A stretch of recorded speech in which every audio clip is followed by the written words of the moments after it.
साथियों नमस्कार। बहुत सारे किसान साथी एक सवाल पूछते हैं कि हमें काली सरसों की बिजाई करनी चाहिए या पीली सरसों की। तो देखिए मैं एक छोटा सा आपको जवाब देना चाहता हूं यहां पर कि जिन भी किसान साथियों को अपने घर के लिए तेल की ज़रूरत है और उनको छोटी ज़मीन में ही बिजाई करनी है तो वो पीली सरसों की बिजाई करें, उन्हें अच्छे रिजल्ट मिलेंगे। ठीक है। और जो भी किसान साथी उसे मंडी में बेचने के हिसाब से बुवाई करना चाहते हैं वो काली सरसों की बिजाई करेंगे तो उन्हें दो चार चीज़ों का फायदा हो जाता है। एक तो कटाई उन्हें आसान हो जाती है, दूसरा निकासी में उनकी जो कटाई का पैसा है वो टोटल मिल जाता है और उनका जो भूसा है वो भी बिक जाता है, तो उससे आपको काफ़ी लाभ मिल जाते हैं। और थोड़ी काली सरसों की उपज भी ज़्यादा होती है, पीली सरसों की उपज इतनी ज़्यादा नहीं होती। पीली सरसों की उपज थोड़ी कम होगी, तेल का कंटेंट इसमें 42% निकलेगा, काली सरसों में तेल का कंटेंट 30% निकलता है। ठीक है। तो कहीं थोड़ा दबाव है, कहीं उछाल भी है, कहीं दबोगे कहीं उछलोगे। ठीक है। रेट काली सरसों से पीली सरसों का 1000 से 1200-1500 रुपये फालतू रहता है। ये हर साल का एक रूटीन है जो मैं आपको बताने जा रहा हूं। तो अगर आपको घरेलू तेल के लिए ज़रूरत है तो आप पीली सरसों की बिजाई करें, अगर आपको बेचना है मार्केट में तो आप काली सरसों की बिजाई कर लें।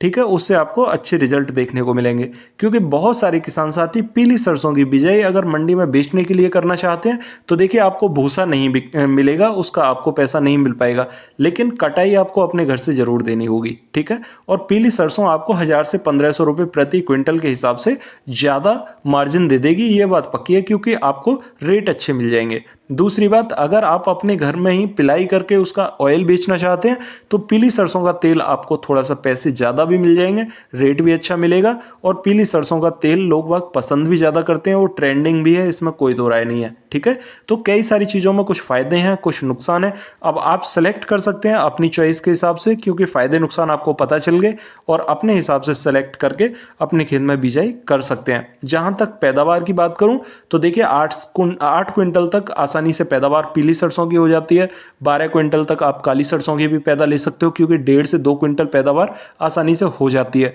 लेकिन पीली सरसों की जहाँ तक बात करूँ तो पीली सरसों में अगर हम अच्छी खाद बीज का ध्यान रखें तो पीली सरसों में पैदावार ज़्यादा भी निकल आती है, क्योंकि इसकी पैदावार बहुत बड़े स्तर पर बढ़ जाती है। अगर हम इसका बिल्कुल ध्यान ना रखें तो डाउन भी रहती है, और अगर इसका थोड़ा सा ध्यान रखा जाए और अच्छे तरीके से इसकी बुवाई करी जाए, बिजाई करी जाए, तो इसके अच्छे रिजल्ट भी मिलते हैं और इसकी पैदावार ज़्यादा भी रहती है। साथियों, अगर आप छोटी बढ़ने वाली पीली सरसों की बिजाई करेंगे तो आपको ज़्यादा अच्छे रिजल्ट मिलेंगे। जो ज़्यादा बढ़ने वाली बिजाई करेंगे तो उसमें आप अगली फसल लगभग 15 से 20 दिन से 25 दिन भी ज़्यादा लेट बुवाई कर पाएंगे, क्योंकि वो सरसों पकती लेट है। ठीक है।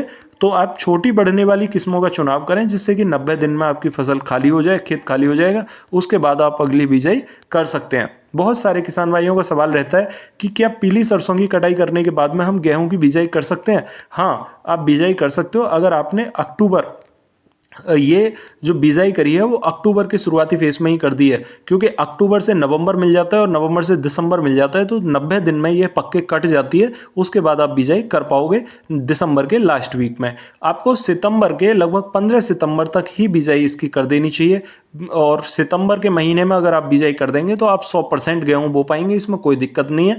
अगर आपने अक्टूबर में बिजाई करी है तो उसके बाद आप जई जैसी फसलों की बुवाई कर सकते हो। आपको गेहूं की अच्छी उपज ना मिल पाए, इससे बेटर है आप जई की बिजाई कर दें, जई आपकी उस समय पर अच्छी हो जाती है। साथियों, आशा करता हूं आप ये जानकारी समझ पाए होंगे और इस टाइप से आप अपने खेत में उपज ले पाओगे, अच्छी उपज ले पाओगे।